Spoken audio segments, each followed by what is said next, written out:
Congratulations, Mansi, for successfully cracking CLAT. Thank you so much, ma'am. How are you feeling? I'm feeling great, especially after the result. Oh, amazing. So, Mansi, आप अपनी success का पूरा credit किसको देना चाहोगे?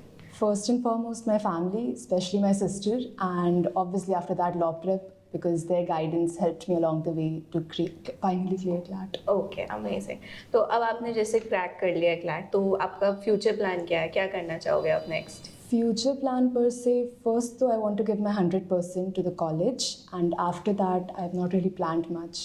Okay it's okay, आप figure out कर ही लेंगे. तो मानसी, जो फ्यूचर एस्पिरेंट्स हैं, आपके फ्रेंड्स हैं जो अब क्लैट देना चाहते हैं या देंगे, उनके लिए आपका क्या मैसेज है?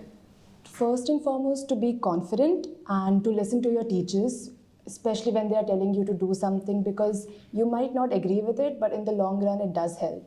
Okay, so finally summing up this interview, आपके few words.